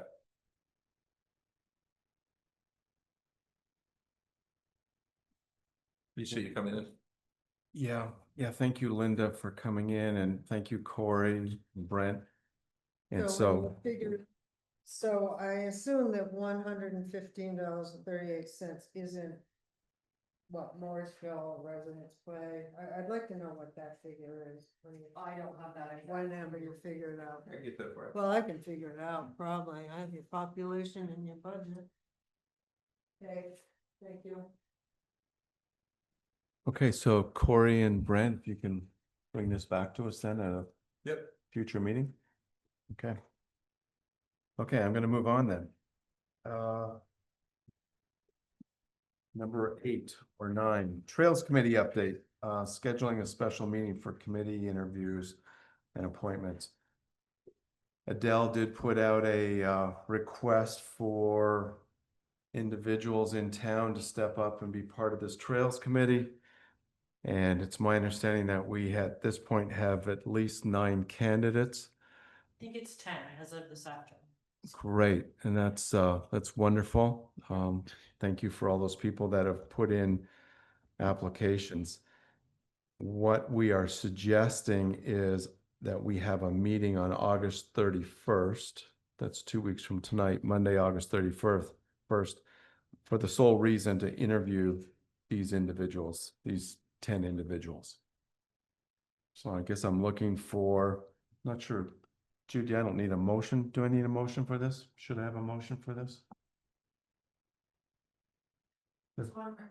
There's a suggested motion there. So I would, Adele, anything you want to add? No, I'm really excited that we've had this much interest, and so I'm trying to get this moving and be able to work with. We have a September 29th date for the public input meeting with Sinuosity, and to have some members of the committee in place by then would be really great. Great. When did you say? I'm sorry. September September 29th. 29th, okay. And Adele, what was the range of number for the committee that you were recommending? 5 to 11. That's amazing. Yeah, it's very exciting. And somebody thought the 11 number was way out of whack, that being me. So, but we're at 10. So, All 10, I believe. that's really good news too. Yeah, great to see people stepping up. Okay. So do we have a number? Do we, I mean, 5 to 11 is a number, but so if we have 10. We're good. There's different representations that were recommended. Right. So, the select board wants to make sure that those that have applied either meet all those criteria or we continue to search for. Yeah, we might still get more, so. It's a good problem to have. So these interviews will be like all the other interviews for positions that we've had in the recent past, where they will be in public in this room and we'll be able to ask questions of all these applicants. I don't mean that in like a bad way. I'm just, my head's just like trying to figure out if we have 10 and we have 10, then we have 10 kind of thing. That's kind of where my head's going. So I'll make a motion to schedule a special select board meeting for the purpose of the Trails Committee interviews and possible appointments for Monday, August 31, 2026 at 5:30. Thank you, Richard. I have a motion. Do I have a second? Second. A motion by Richard, second by Leah. Further discussion. I think it kind of goes without saying that if we have 10 applicants, we might not have a committee of 10. But, we might only end up with 7. That's kind of where I'm, Yeah, that's right. where I was at. And that's the direction I was going is, That was the sense I was getting. okay. We have a list of questions or some criteria that we want to use for that process. We'll have some recommended for you, and then typically what we do is we send it out and we ask anybody have any comments and then what we like, just as a standard protocol, is that every single applicant receive the same exact questions. And typically it's not like an interview, 1.5 hour interview. It's 2 or 3 questions, and that's how we've done in the past. And we bring the applicants in one at a time. Yes. Yeah. And we should have some sort of I don't really want to call it scoring system, but something so that, a rubric so that we're Okay.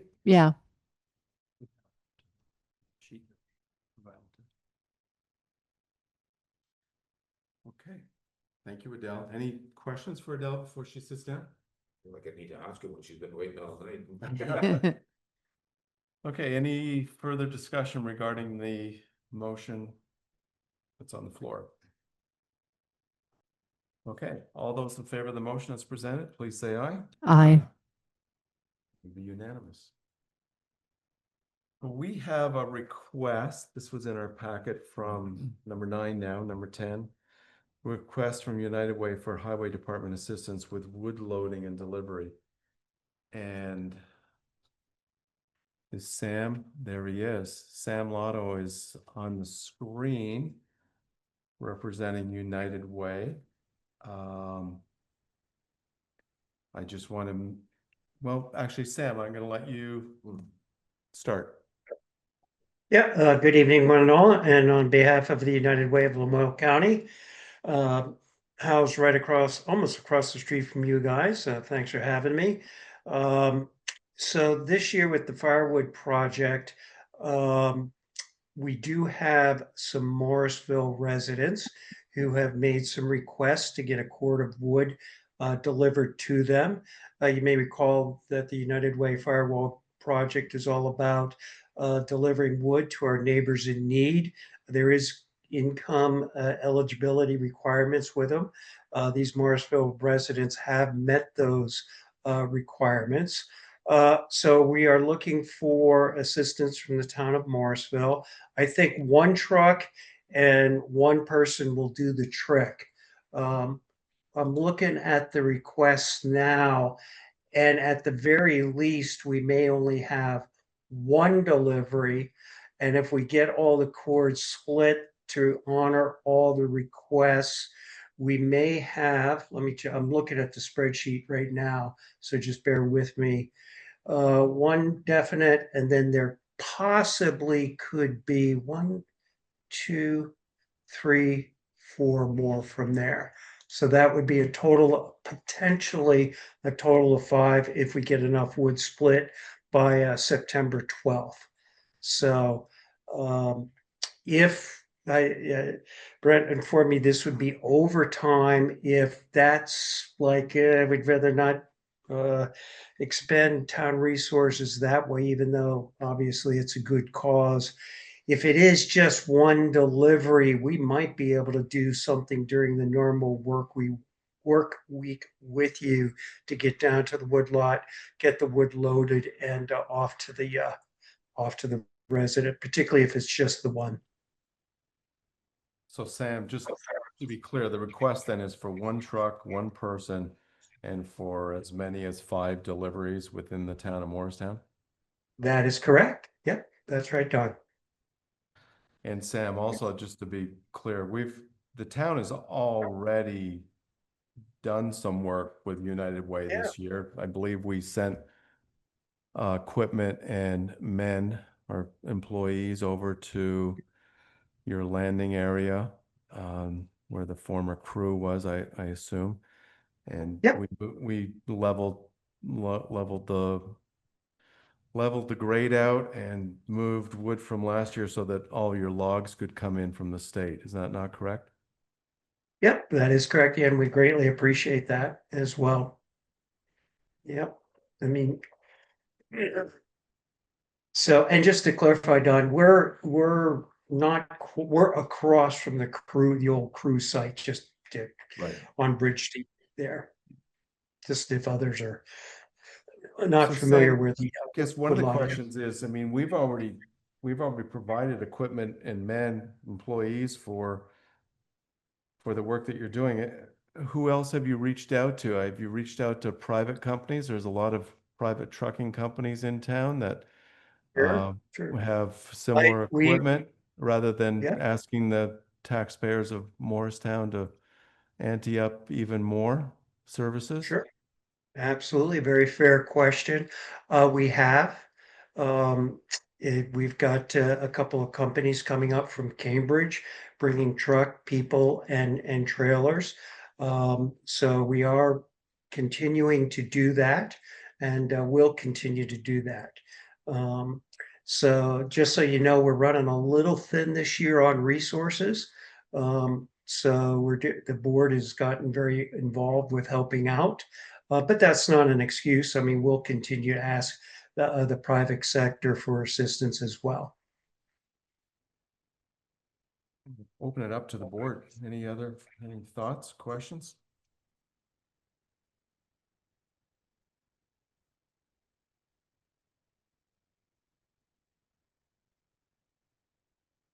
I know the day of the loading and the delivery, I believe, is a Saturday. Is that correct? That is correct. Yep.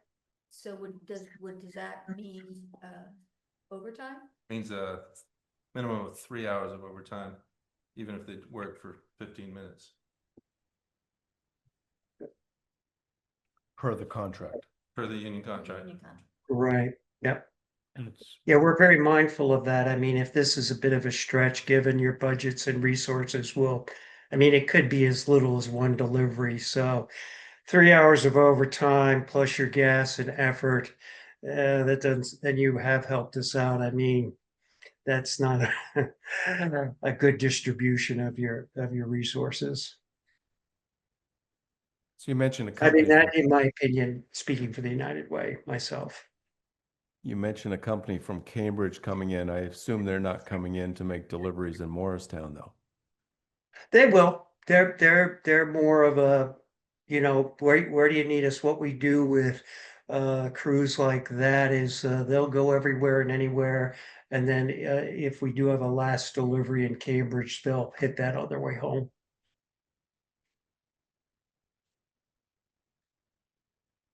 As you can well Yeah. imagine, Sam, the taxpayers in town are often very critical of the use of our employees and our equipment that they're paying for activities like this. I guess, the fact that we've already stepped up and done some of the work, it would be nice to see others stepping up and taking some of this load as well.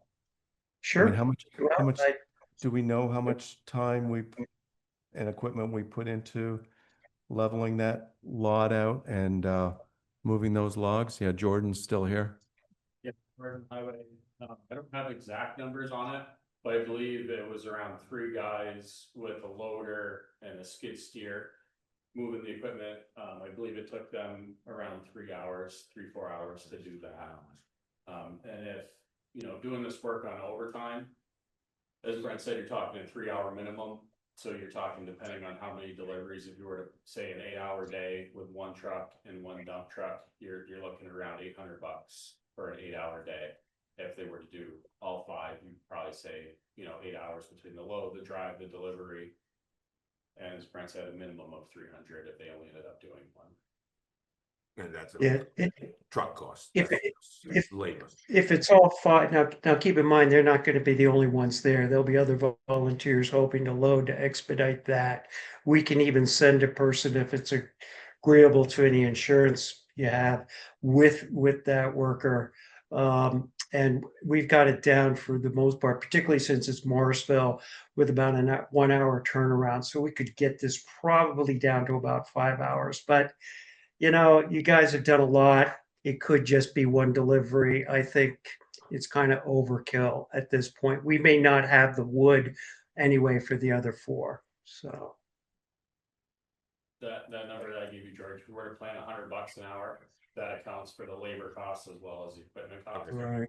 And if it's gonna be 1 delivery, that's only gonna take an hour, you're ultimately gonna be paying 3 for that 1. 3 for 1. That doesn't Yeah. really seem like an effective use of resource. I think in hearing you out, I withdraw the request. It's, we may need to call upon and even put some money on, do something during the winter. Because what we're doing this year is we're fulfilling minimal requests due to the fact that we're pretty much a skeleton crew at the United Way these days. And we're just trying to save some wood for the winter. And I know you guys have been really great about coming down and at least clear the driveway so we can get wood out of there. So why don't I just withdraw it, and we'll call it good for the year. Everything you've done for us so far, really appreciative. So. Okay, George, anything you want to say? Well, if Sam is withdrawing, no, I'll pass. Okay, I appreciate that, Sam, and I hope Yeah. you understand our perspective on this. Yeah, let me ask you a question, you guys can mull it over. If we did have wood for your 4 other Morrisville residents, and if we don't have capacity to get to them, would that be something you would have appetite to help your residents out with? Just think about it. I don't know if we're going to have it, but Yeah, we can chomp on that a little bit. okay, that's fair. That's fair. Okay. Well, I appreciate your time tonight, members of the board and folks in Morrisville. appreciate the work you have put in. It is greatly appreciated in managing that woodlot. There's a lot to it, and we appreciate you helping us with the moving parts. So, Okay, thank you, Sam. Thank you for that. yep, thank you. It's greatly appreciated. Have a good evening. Take care now. Bye-bye. Yes, you too. Thank you. Yeah, bye-bye. Okay, I'm gonna move on to the last item under new business, the appointment of a select board representative to MDF, the Loan Advisory Committee. There was information in the packet regarding MDF, and it's my understanding that we're looking for, well, it says here, a select board representative. It's my understanding that George Cormier has stepped up and thrown his hat in the ring, so. That's an aggressive statement. We appreciate that, so I would be, Yeah, I'm gonna make a motion. thank you very much. Motion to appoint select board member George Cormier as select board representative to the Morrisville Development Fund Loan Advisory Committee. I have a motion. Thank you, Richard. Do I have a second? Second. We have a motion by Richard and a second by Rose. You need to say Morristown? Do you need to say Morristown? In the motion? Did I not say Morristown? It does say Morristown. But it is Morrisville Development. It's Morristown Development Fund. Don't you? The motion says Morristown Development Fund. The motion says Morristown. Did he say Morristown? Morrisville. It says Morristown Development Fund. Yeah. Put it back. Yeah, We will take a second and check this. that's what it says here in this document. What's it say? It said Morristown in this document. You want me to? Oh, It says the town of Morristown operates the Morristown Development Fund. I always thought it was Morrisville, but anyway, sorry. Black. Did I say it wrong? no, I think you said it right. Every document is. And this is the document that was signed by the select board on the 2nd of December, so 2024. So it is Morristown. And So you want me to rescind my motion and say it again? Is that what you want me to do? I think you said it Oh, properly. Brent said I didn't. Said Morrisville. Then, I rescind my motion. and would you take back your second? I take it back. Go ahead. Go ahead. I move to appoint select board member George Cormier as select board representative to the Morristown Development Fund MDF Loan Advisory Committee. Thank you for the motion, Richard. Do I have a second? I second it. I have a motion by Richard and a second by Rose to appoint George Cormier to the Morristown Development Fund. Do I have any discussion regarding the motion? Hearing none, all those in favor of the motion as presented, please say aye. Aye. Extension. That would be 401. Thank you, George. I don't Thank think you. it's a long, hard, arduous job. Or else I'll be back. Now, in a few months. Yes. Old business, do we have any old business? No. I would entertain a motion to approve the warrants. I move to approve the warrants. Thank you, Richard. Do I have a second? Second. Motion by Richard, second by Leah to approve the warrants. Any discussion? Hearing none. All those in favor of approving the warrants, please say aye. Aye. Unanimous. Richard, Leah, 5-0. Yeah. Okay, upcoming schedule. We have August 24th, next week, we have the select board public hearing in regards to the interim bylaws, the proposed interim bylaws. That would be at 5:30 in this room. And then I can now add August 31st to the schedule as well. That will be a select board meeting to interview the applicants for the Trails Committee. September 7th, our select board meeting is canceled. We canceled it at our last select board meeting. And then September 21st, we have a lot going on. That'll be a busy night. We have 2 site visits at 4 o'clock. We're going to Ledge Road. At 4:30, we're going to Daveson Road to consider possible discontinuances of those roads. Those are both site visits. They will be followed at 5:30 with a public hearing for Ledge Road. And at 5:45, or when that first public hearing is done, a public hearing for Daveson Road. And then that same night, we will have our regular select board meeting, and that will be our only regular select board meeting for the month of September. And that will be at 5:30, and that will begin, well, that will begin, it won't begin at 5:30. It's gonna begin later once those public hearings are done. And just for information, I will not be available for that 21st. So, Okay, so you sign up for MDF and then. and then I'm Don't come taking with a that. break. Thank you, George. Okay, other business. Think I'm gonna hear a motion.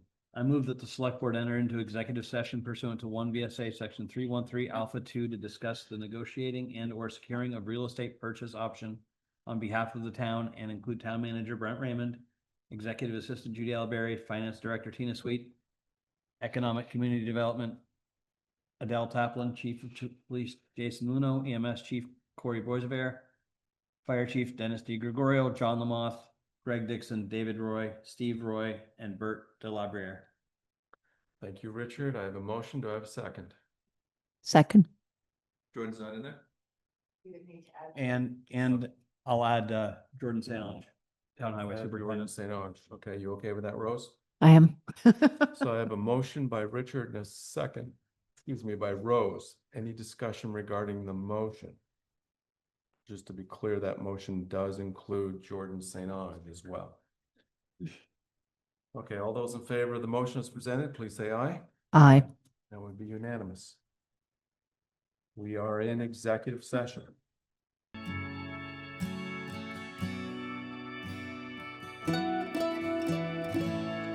Ladies and gentlemen, it is 9:26.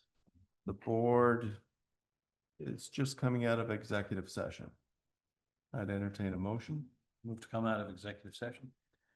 Thank you. I have a motion. Do I have a second? A motion by Richard, second by Leah at 9:26 for the Morristown Selectboard to come out of executive session. Any discussion? Hearing none, all those in favor of the motion as presented, please say aye. Aye. Aye. That would be unanimous. Motion to adjourn. Move to adjourn. Thank you. Do I have a second? Second. Motion by Richard, second by Leah. Any discussion? All those in favor of adjournment, please say aye. Aye. Yeah. We are adjourned at 9:27. Thank you, folks. Have a good evening. Two.